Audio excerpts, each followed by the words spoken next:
le futur. Pour toutes les personnes qui me suivent depuis un moment déjà, vous savez que un de mes sujets préférés avec la musique et avec plein d'autres choses, c'est le futur. Ça me passionne, je sais pas pourquoi. Ouais, comme ça c'est bien. Je suis trop intrigué par jusqu'où on va aller avec les technologies, qu'est-ce qu'on va en faire, est-ce qu'on va faire de la merde avec? Certainement que oui. Ou est-ce qu'on va faire des choses bien? Certainement que oui aussi, mais on va faire aussi de la merde. Mais bref, je suis trop intrigué par ça. Et il y a un jeu qui est grave axé là-dessus et qui vient de sortir, et ça s'appelle Cyberpunk 2077. Oh my god, we're so fucked. Et dans cette vidéo, un petit peu comme j'avais fait avec Black Mirror, on va voir des technologies qui existent dans le jeu et voir si elles existent en fait tout simplement dans la vie quoi, ou si elles vont exister d'ici 3, 4 ans, 5 ans, 10 ans, j'en sais rien. Et je pense que ce sera la dernière vidéo que je ferai sur ce genre de thème, de sujet, parce que du coup j'ai déjà fait assez le tour. On parle du futur, mais au bout d'un moment, faut voir ce qui se passe maintenant. D'ailleurs, ce qui m'a amené à faire cette vidéo, c'est qu'elle est faite en collaboration avec Nvidia GeForce et MSI, et on en reparle un petit peu plus tard. YouTubeur désigne plus spécifiquement une personne ayant un compte YouTube sur lequel elle publie des vidéos. Parfait. Pour le contexte, dans le jeu, on est en 2077 et on incarne V, et en gros, son but c'est de mettre la main sur un implant qui rendrait immortel. Donc forcément, ça parle de technologie, d'intelligence artificielle, tout ça, et on va commencer par là.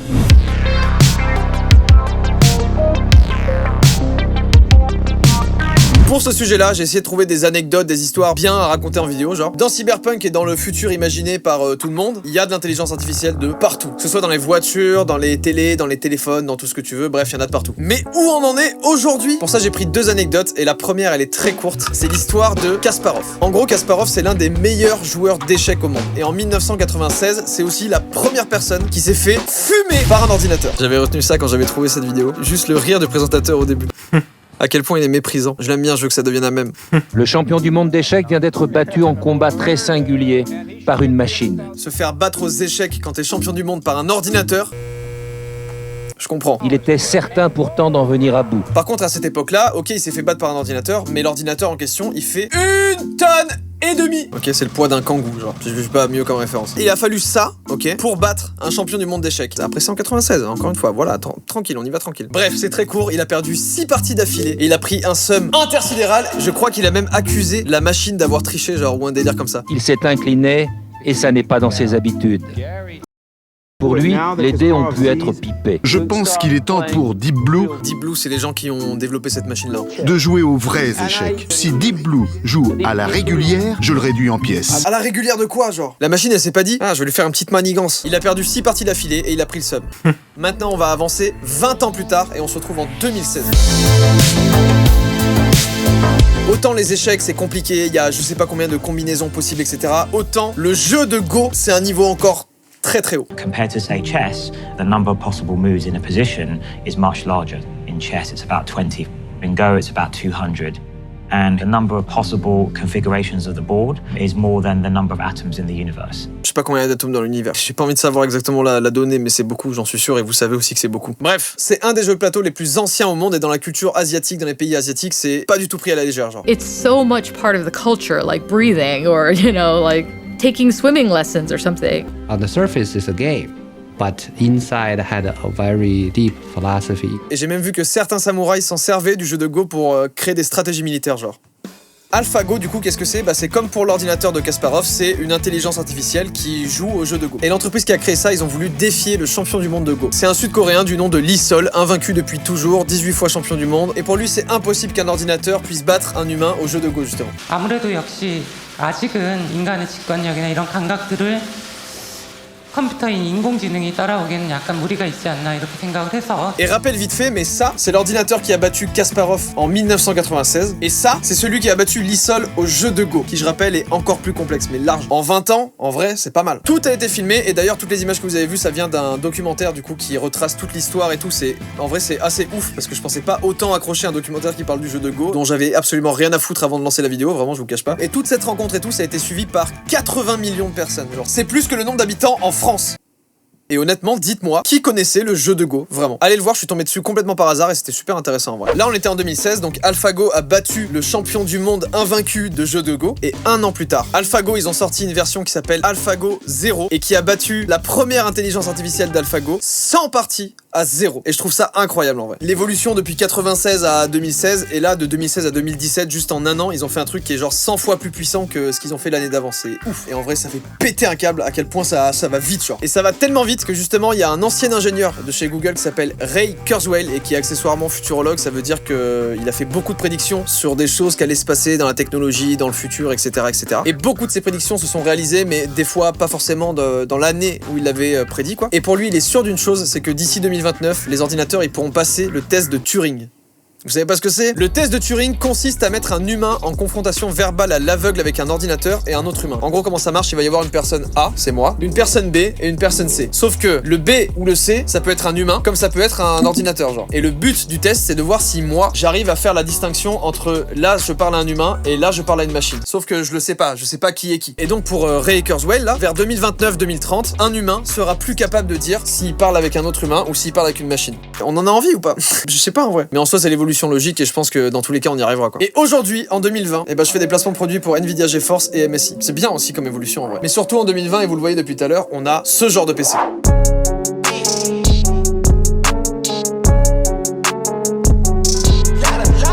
Un PC qui est capable de faire tourner tous les derniers jeux en 4K et même en 8K pour certains. Ce qui fait toute la différence sur ce PC, c'est ça, la carte graphique MSI GeForce RTX 3090 Gaming X Trio. C'est une carte graphique ultra puissante, mec. C'est l'une des meilleures sur le marché. Pour faire très simple, la carte graphique qu'il y a dans ce PC là, elle a des performances d'intelligence artificielle et de ray tracing 2 fois plus élevées que les anciennes générations. Et tout tient là-dedans, dans ça.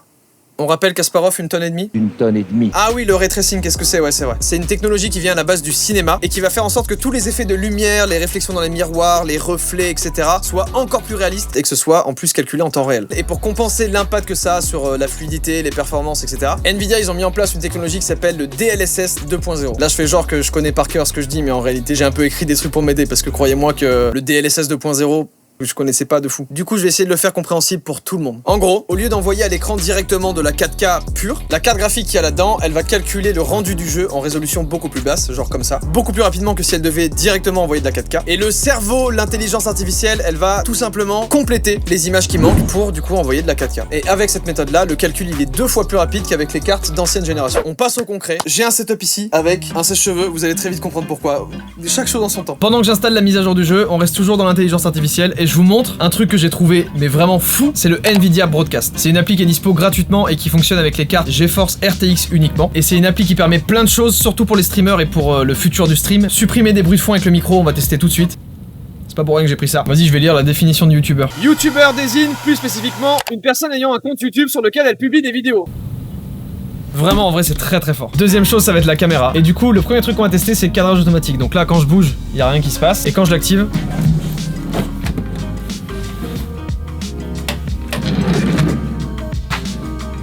ça c'était le recadrage automatique. Après, il y a floutage d'arrière-plan. Peu importe où je me mets, voilà. Ce sera toujours flou derrière moi. Ok. Et évidemment, remplacement de l'arrière-plan, tout simplement sans fond vert. Et ça donne ça. Parfait. Avec le bon éclairage et tout, c'est...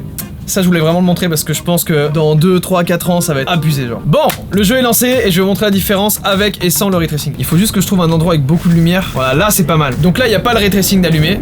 Qu'est-ce qu'il y a? Qu'est-ce qu'il y a? Qu'est-ce qu'il y a? Voilà, je fais une démonstration du ray tracing là. Là, il n'y a pas le ray tracing d'activer et je vais vous montrer, hop, la même image, j'active le ray tracing. Et là, en termes de réflexion de lumière, juste, vous voyez les, genre toutes les ombres des lumières, toutes les réflexions des lumières qui sont ultra réalistes, genre. Et tout ça, c'est calculé en temps réel du coup. Oh non! Non, batterie épuisée! Qu'est-ce qu'il y a? Il y a une bagarre? Bref, voilà pour le partenariat avec Nvidia et MSI. C'est que le début de technologies encore plus folles et c'est déjà incroyable ce qui existe là aujourd'hui. En gros, on peut dire un petit peu qu'on est déjà dans le futur en fait. Voilà pour tout ce qui est de la partie intelligence artificielle. Et on va se remettre juste là pour parler transhumanisme. Qui aime ce mot? Il sonne bizarre, il sonne pas ça va bien se passer, il sonne... Non, pour faire très simple, le transhumanisme, c'est toutes les améliorations qu'on va pouvoir faire au corps humain en utilisant des technologies genre un bras robot. Dans le jeu, on est donc en 2077, je rappelle, et c'est devenu normal d'acheter des améliorations pour son corps. C'est quand même réservé à une élite, mais c'est un peu comme si on achetait un iPhone ou un délire comme ça, quoi. Mon frère de sang, Ray Kurzweil, il a fait des prédictions sur ça aussi. En 2025, l'apparition d'un grand marché de gadgets implants. 2025, ça me paraît quand même très proche pour commencer à se dire sur Amazon, vas-y, j'achète un bras robot juste pour le kiff, en fait. Je pense pas en vrai. Ray, je vais te monter en l'air si on se croise dans la rue. Dans tous les cas, les prothèses prothèses, les machins comme ça existe déjà depuis le Moyen-Âge et même bien avant. Aujourd'hui, en 2021 bientôt, on en est à pouvoir redonner l'ouïe à des gens qui sont nés sourds. Je vulgarise beaucoup et c'est pas du tout aussi simple que ça, mais moi de base je suis youtubeur divertissement, je fais juste des trucs tranquilles, restez cool. Renseignez-vous si ça vous intéresse, prenez juste là comme du divertissement tranquille. Ah, j'apprends que ça c'est possible, c'est bien. Un exemple très récent du coup, ça s'appelle Argus 2 et c'est une prothèse qui a pour but de redonner la vue, rien que ça. Un implant est posé au fond et autour de l'œil. Une petite caméra, logée sur des lunettes, transmet les images captées à un boîtier portable, qui les transforme pour les envoyer par une liaison sans fil au faisceau d'électrodes, qui va alors stimuler la rétine et envoyer des informations lumineuses au cerveau. Je trouve ça ouf en vrai. Quel est le sens que vous n'aimeriez jamais perdre, genre? Je pense en vrai que ça se joue entre la vue et l'ouïe, mais allez-y. Ah, c'est dur en vrai. C'est dur, mais je pense que je préférerais perdre la vision que perdre l'ouïe. Ah, je sais pas, putain. Bah du coup, je sais que je pourrais mettre Argus 2, donc ça va. Là, c'est un test par Charlotte qui est non-voyante et elle souffre de rétinite pigmentaire. Je sais pas ce que c'est, mais en tout cas, je le veux pas. Je m'en sers pour repérer. Juste, vous arrivez à redonner la vue à des gens qui sont aveugles. Les gars, c'est trop fort. Juste par contre, ce design de lunettes. Sortez-nous une petite paire de lunettes carrées là. Je les mets aussi quand je monte pas à cheval pour brosser ma jument et la regarder. C'est pour ça que je dis aussi, c'est la dernière fois que je fais une vidéo un peu sur ce sujet parce qu'après, là, on est dans une époque un peu transition entre avant, c'était beaucoup de technologie pour nous amuser un peu en externe et tout. Et là, ça commence un peu à fusionner avec nous. Donc ça va être le point de départ des technologies qui fusionnent avec les humains. Genre, je peux même pas me rendre compte de ce que ça doit être pour Charlotte de pouvoir ne serait-ce que voir que sa jument est devant elle et tout. Et ça doit être énorme pour elle, genre, mais vraiment. Je dirais peut-être 7-8 mètres. 7-8 mètres, ok. Moi, je dis 8-9. 6 mètres. 6 mètres. Je suis bon que Charlotte qui a une putain de prothèse oculaire. Bon, j'avais dit 7-8, hein. Charlotte, t'as pas besoin de te justifier, déjà t'as retrouvé la vue. En vrai, je rigole, mais vraiment, je trouve ça fou et je suis très heureux. Je la connais pas, Charlotte, mais je suis très heureux pour elle qu'elle puisse distinguer les choses, voir les choses, parce que c'est plus distinguer que voir réellement les choses. Genre, elle voit pas comme ça, par exemple. Elle voit des points lumineux qui, voilà, se rapprochent, mais c'est déjà tellement ouf. Genre, ça, je voulais vraiment montrer parce que je trouve ça incroyable. Il y a une autre société qui s'appelle ECI, mais elle, carrément, ils se disent, ok, on fait aussi pour les gens qui sont aveugles, on leur redonne la vue, etc. Genre, on dirait que je parle de magicien là. Mais leur objectif après, et ils le disent très bien, ils veulent à terme avoir une prothèse qui est meilleure que l'œil humain. Donc ça, Argus 2 et ECI, ça a déjà 2, 3, 4 ans, peut-être 5 ans, des trucs comme ça. Mais en 2020, on est déjà encore plus loin dans ce game. Parce qu'après les bras, les jambes, les oreilles, les yeux, on s'attaque au cerveau. Et pour ça, évidemment, il fallait que je parle de Neuralink. Si vous connaissez pas Elon Musk, c'est lui qui est à l'origine de ça et ça. Et c'est lui la 3e fortune mondiale. Et ça, c'est le prénom de son fils. Y a aucune vanne. Bon, on finit sur un truc un peu plus costaud là. Votre cerveau, il envoie constamment des informations dans tout votre corps en passant par des neurones. Exemple, quand on pose sa main sur une plaque de cuisson, faut être un peu con, mais pourquoi pas. Bah ça brûle du coup. Il y a des neurones qui vont envoyer le message à notre bras de se redresser comme ça. Et cette année, Elon Musk il a présenté ça. Tout simplement oui c'est gros. Je sais que c'est gros. Tout simplement un implant qu'on va venir mettre sur le cerveau et qui va être implanté en moins d'1 heure par un robot chirurgien qui a été programmé juste pour ça. Et cet implant il va permettre beaucoup de choses, comme il le dit lui-même. Remarcher, retrouver la vue, traiter Alzheimer, traiter Parkinson, mais aussi soigner la dépression, supprimer la peur, supprimer la douleur, supprimer l'anxiété. Parce que tout ça, ça vient d'une chose, c'est dans le cerveau, forcément. Le but de Neuralink, c'est de faire un lien entre le cerveau et une machine, un ordinateur ou une tablette, je sais pas, qui va décrypter les signaux électriques envoyés par votre cerveau. Et avec cette puce-là, on pourrait imaginer contrôler des objets à distance, des bras prothèses, un Neuralink là, un Neuralink là. Le lien, il est fait et du coup, on pourrait bouger son bras bionique. Rien que ça, genre. Mais ça marche aussi dans l'autre sens. On pourrait envoyer depuis un téléphone, genre des actions dans notre Neuralink qu'on va ensuite faire avec nos bras. Par exemple, lance le programme branle. Ou même un jour comme dans Cyberpunk, mais là c'est vraiment le premier pas, nous envoyer directement des connaissanses dans le cerveau. Je vais être sur Amazon, je vais dire oh là, putain trop lourd, il y a un programme d'espagnol LV1 et je le télécharge et je l'envoie dans mon Neuralink et je parle espagnol. Hablo espagnol. Je suis même pas sûr d'avoir dit attention, on n'en est pas là. Et je dis pas que ça va arriver, on pourrait imaginer ça. Mais genre là tu fais une mise à jour, 10 minutes et tu parles espagnol. C'est fou, j'ai envie d'avoir ça. Elon Musk il espère même qu'on puisse streamer des sons directement dans notre tête. Sortez les marteaux, faut que ça se tape. J'aimerais trop voir le son que ça fait du coup. On pourrait s'imaginer tous les sons possibles. Je sais pas, c'est bizarre à concevoir. Mais si on peut envoyer de la musique dans notre tête, ça veut dire qu'on peut envoyer des pubs. Et ça me plaît pas. Dans tous les cas pour Elon Musk, il l'a dit lui-même. I think even in a benign AI scenario, we will be left behind. But I think with a high bandwidth brain-machine interface, I think we can actually go along for the ride, and we can effectively have the option of merging with AI. Donc pour lui, c'est sûr et certain qu'on va fusionner avec les machines à un moment ou à un autre. Bon, tout ça c'était la théorie, etc. Mais il y a 2 mois, il a fait une expérience sur des truies et il leur a implanté justement cette fameuse puce Neuralink dans le cerveau. The beeps you're hearing are real-time signals from the Neuralink in Gertrude's head.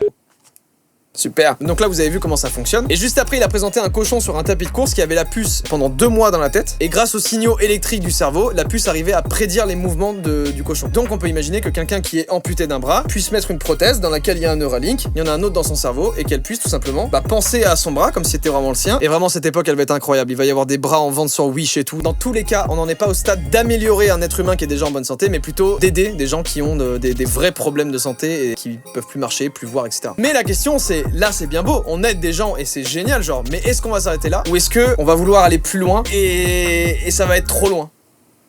Eh ben, je suis convaincu qu'on va faire de la merde et qu'on va aller beaucoup trop loin. C'est horrible de conclure comme ça. Bref, j'espère que cette vidéo vous a plu. C'est un format un petit peu différent de ce que je fais d'habitude. Bon, ça fait du bien de temps en temps, mais ce sera la dernière sur ce thème et sur ces choses-là. Merci à MSI et Nvidia d'avoir sponsorisé la vidéo. Le jeu, il est vraiment cool. Cyberpunk, disponible partout là. Ça parle d'un sujet que Hibou et moi, on aime beaucoup en plus. Donc Hibou a pris du plaisir sur le montage et moi à faire les petites recherches et à tourner ça. Et en plus, MSI m'ont laissé la machine de guerre qui est juste ici. Je suis refait là. Bref, je vous dis à la semaine prochaine pour une nouvelle vidéo. Double ciao. Eh bah, Hibou, en vrai, c'était trop lourd, quoi.